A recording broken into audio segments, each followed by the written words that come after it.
The Space Transportation System, America's hope for routine access to space. But before the hope can become a reality, the system must complete the 2 remaining missions of its flight test program, proving itself a reusable, reliable transport into space. Many of the flight test objectives have already been accomplished. A spectacular first launch, then successful second launch of the same spacecraft, 2 pinpoint landings, dramatic decreases in vehicle turnaround time, successful on-orbit checkout of the remote manipulator system, and solid evidence Columbia can be used as a scientific platform for Earth observation.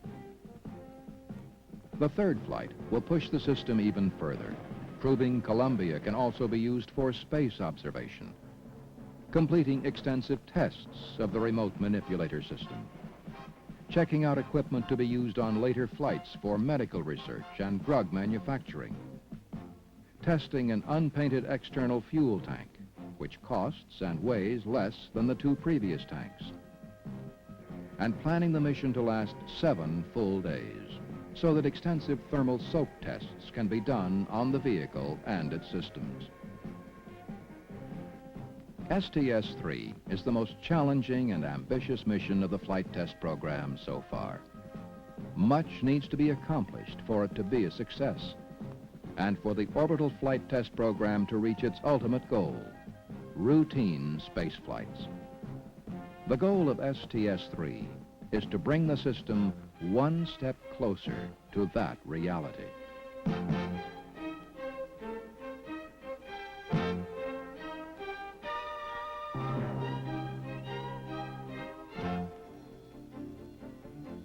Less than 1 week before liftoff, heavy rains at Edwards Air Force Base in California flooded Rogers Dry Lakebed, making a landing there impossible.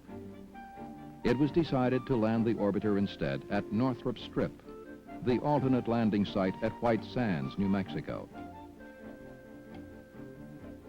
Northrop Strip is located in the northern part of White Sands National Monument, in the middle of the U.S. Army's White Sands Missile Range. The remoteness of the area, a dry season that alternates with California's rainy season, and the availability of the Army's aircraft tracking network all contributed to NASA's decision to name Northrop Strip as an alternate landing site several years ago.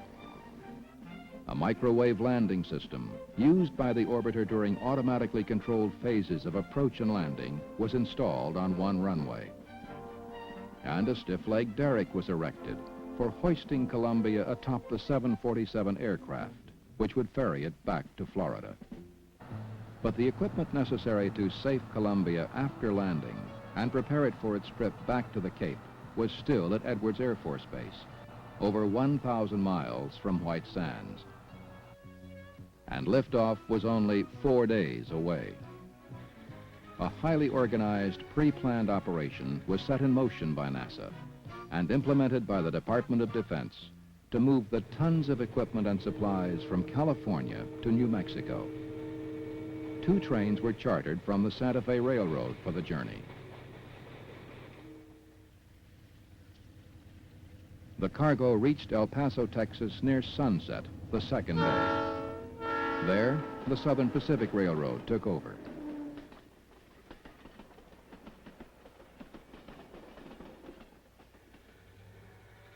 When the trains reached Holloman Air Force Base, they were unloaded, and the mobile equipment was driven the remaining 23 miles.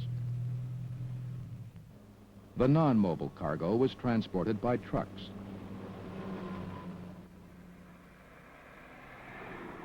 In concert with this operation, a plan to erect temporary facilities on the remote lakebed for support personnel, news media, and the public was also set in motion.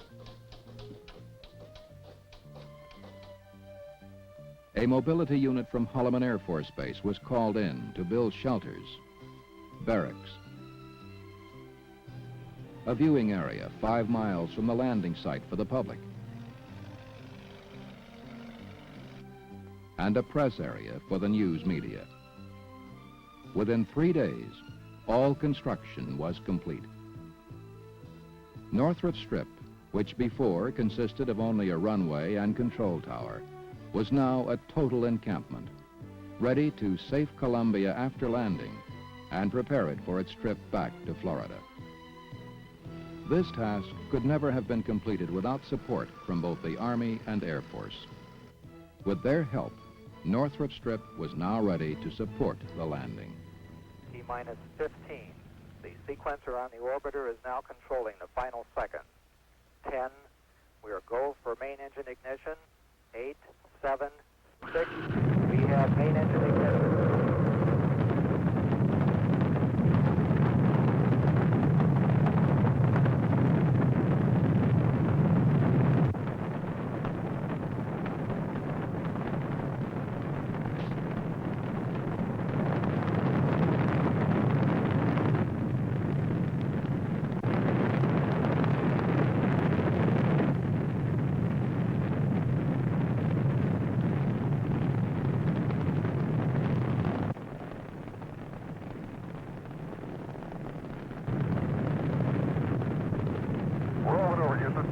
Roger, Columbia rolling.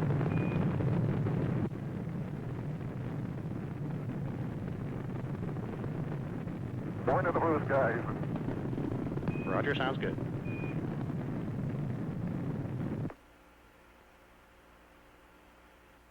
Columbia, Houston, you're go at throttle up. Roger, go throttle up. We're go here too.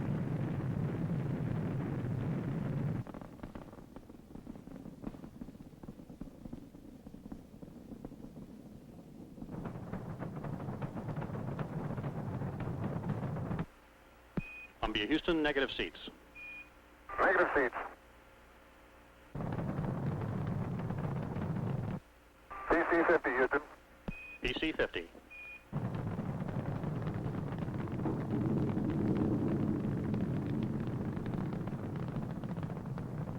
Okay, there's 103.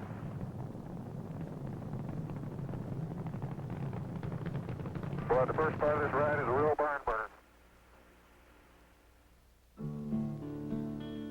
The crew for STS-3, Commander Jack Lausma, a Marine colonel and veteran of the Skylab 3 mission that stayed in space 59 days. The pilot, Air Force Colonel Gordon Fullerton. This was his first time in space.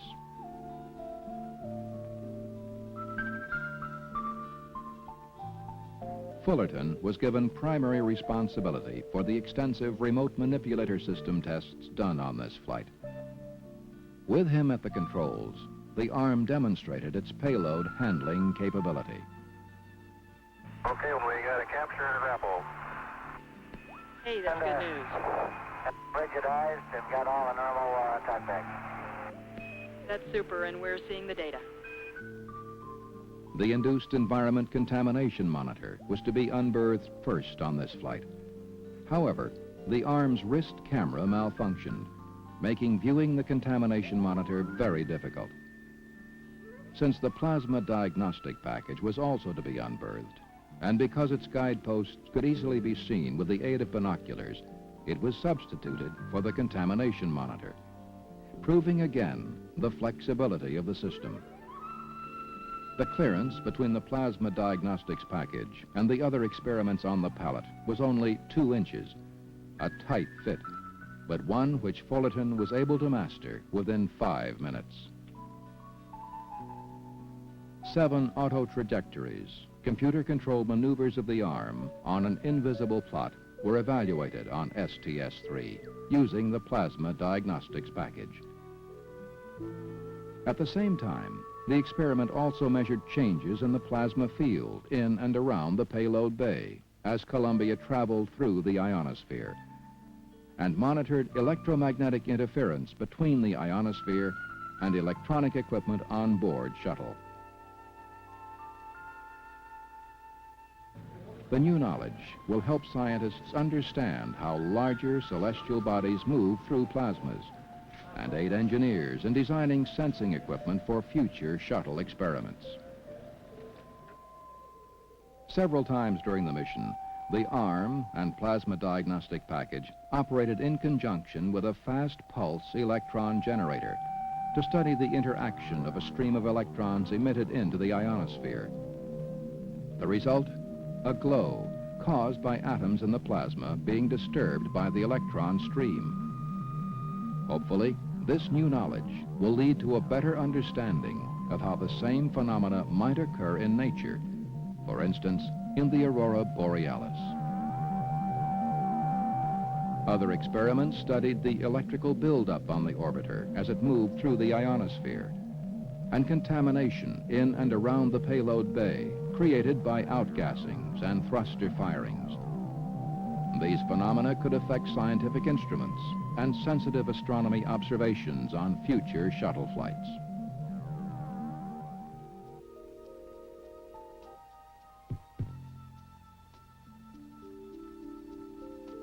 On board, research in life sciences involved several instruments which were stored on the middeck. The plant lignification and weightlessness experiment was a preliminary study of lignin growth in zero gravity.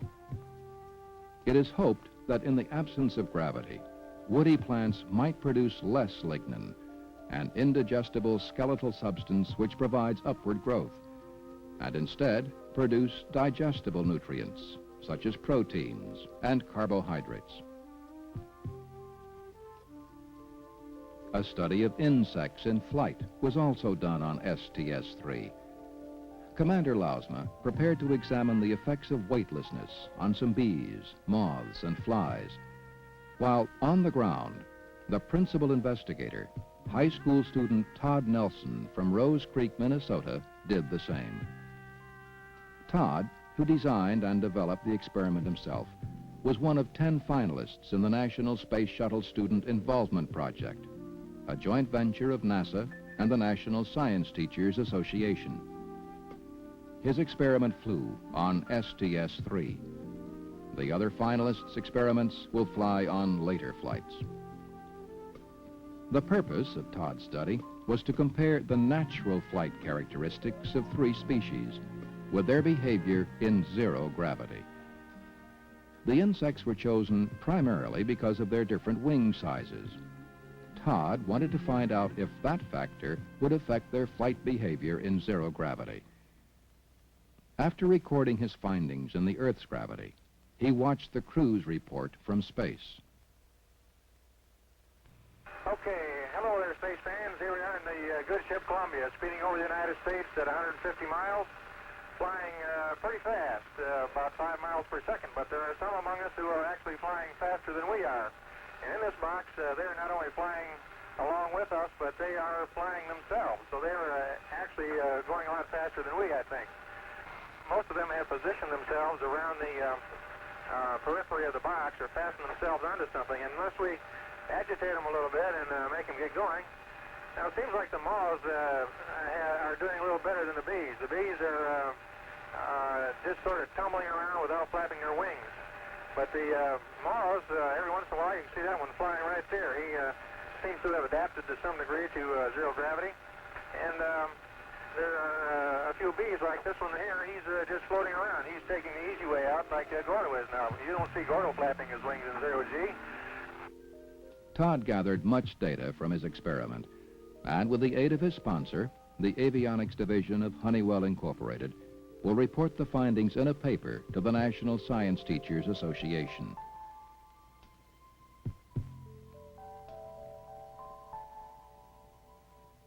The electrophoresis experiment verification test checked out the prototype of a more elaborate manufacturing device, which will be flown later on.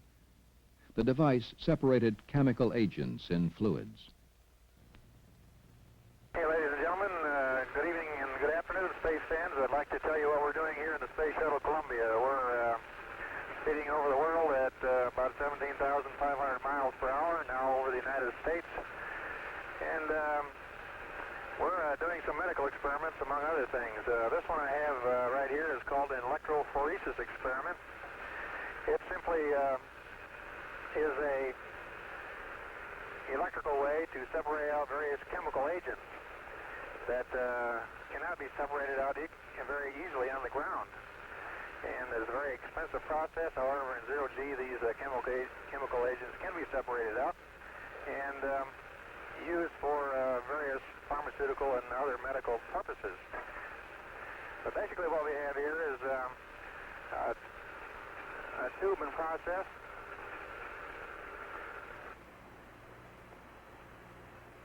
It's inside of this container.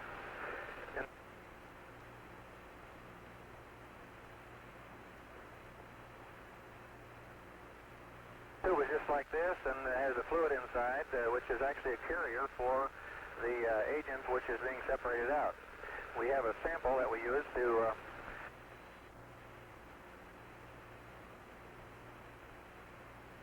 place right in this slot in here, and the sample is contained in a freezer.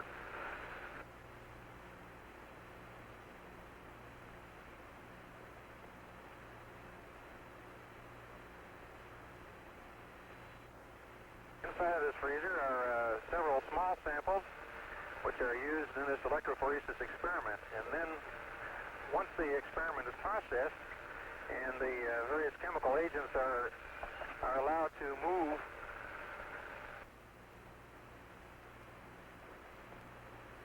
along this tube and are separated out, when the process is completed in about an hour, then the whole sample is frozen, and it is then taken and placed back in this cryo freezer for analysis back on the ground. But this is the forerunner of a pharmaceutical experiment, and I think that this will be one of the major experiments and one of the major industrial uses of space in the future is in the area of pharmaceuticals, and this is just a forerunner of one, and it looks like it's working very well, and we'll have very promising results. So we're glad to have you with us today, and we hope that you will keep following the flight of the Columbia as we go on for the next week. Here comes the studio TV technician down to put in a brief appearance here. Sally? Is that the vampire that goes with the red blood cells? Something like that. In some of the most important tests of the mission, thermal soaks of Columbia, the vehicle was maneuvered into an attitude relative to the sun, which exposed the structure to either extremely hot or extremely cold temperatures. Mission controllers determined the effect of the soaks on the vehicle and its systems by monitoring the readings of temperature-sensitive instrumentation located at various places on the orbiter's structure.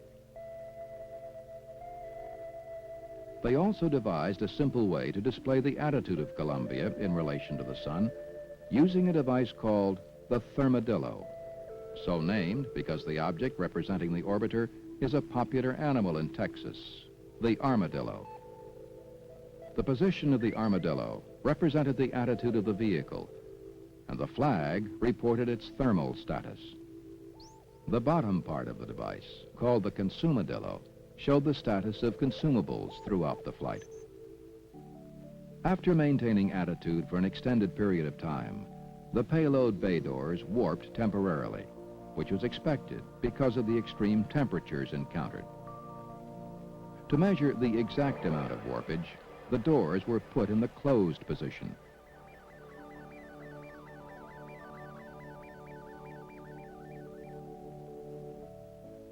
And the amount of gap, or overlap, was measured by the crew using a theodolite instrument.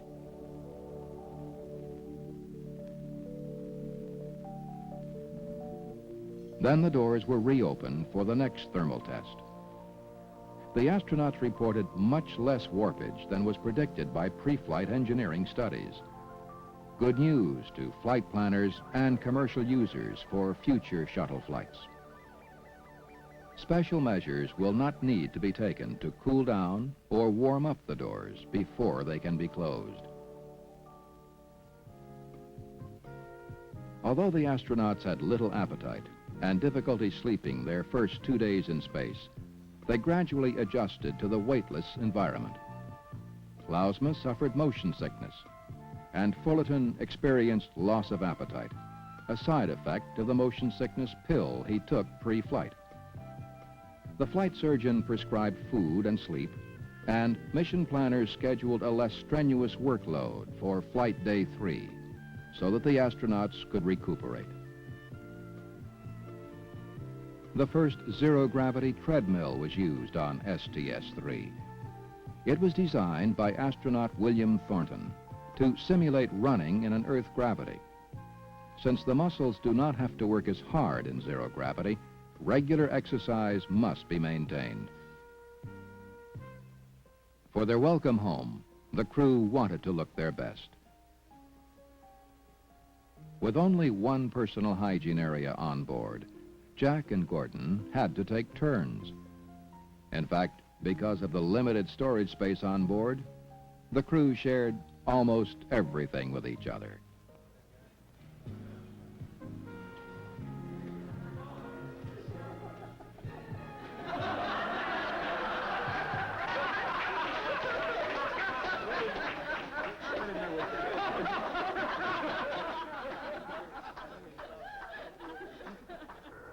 Back on Earth, winds were beginning to pick up at Northrop Strip.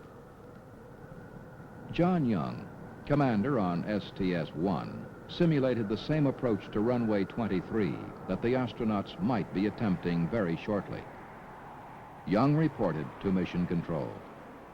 There's about 2 miles of visibility on runway 17 and runway 23 is covered up in sand. I think we ought to knock this off, over. Okay, we got you, John. We copy and concur. Yeah, I'm sorry, you guys. Not your fault. The wind was gusting over 50 knots. And deorbit burn, to put Columbia in the correct attitude for entry into Earth's atmosphere, was only 40 minutes away. Columbia, Houston, through Ascension, over. Daniel, loud and clear, Steve. How many?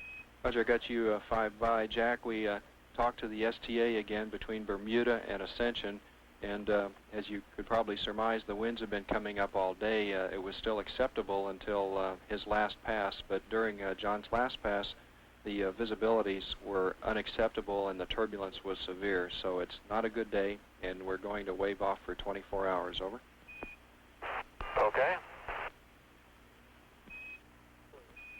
We've had a good drill. The good drill showed once again the flexibility of the space transportation system. Flight controllers altered the flight plan just minutes before committing to entry. Columbia had enough fuel and other critical supplies to last at least 24 more hours. In fact, 72 more hours if necessary. Lausma and Fullerton went to bed early that night, fastening themselves to restraints behind their ejection seats, a favorite place to sleep during the mission. Tomorrow, they would attempt to land at Northrop Strip earlier in the day, before the winds began to gust. Houston, Columbia. Roger, go ahead, Gordo. Okay, we're looking straight down at Northrop. It looks a lot better today than it did yesterday. And it is a lot better there, Gordo. And what kind of a turn are you betting on for 2-3 at this point, Steve? Okay, Jack, first of all, you are go for the deorbit burn, and the winds right now are favoring runway 17 with a right turn. Okay, we're going to select that runway 17, item 4, with right-hand turn. Okay, that sounds good.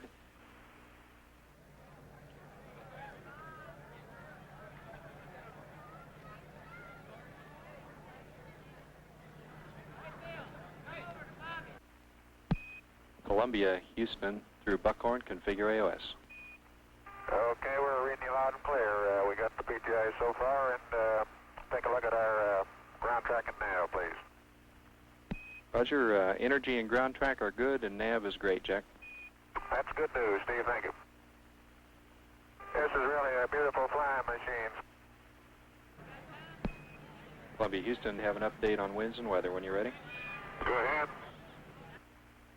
Roger, a high scattered cirrus deck over the field. Surface winds 180 at 11, altimeter 3003. Over. Okay, I got them. Columbia, Houston, show you intersecting the Hack now, passing 26,000. Looks good. Columbia, Houston, winds 190 at 14. Wind where you go.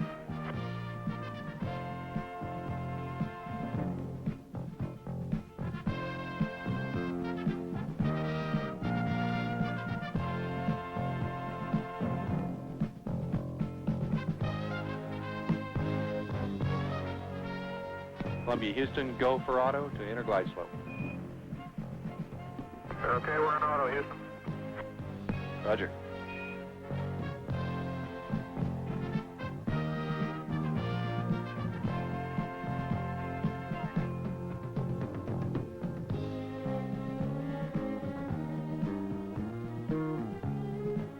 Free flare, Houston. Roger.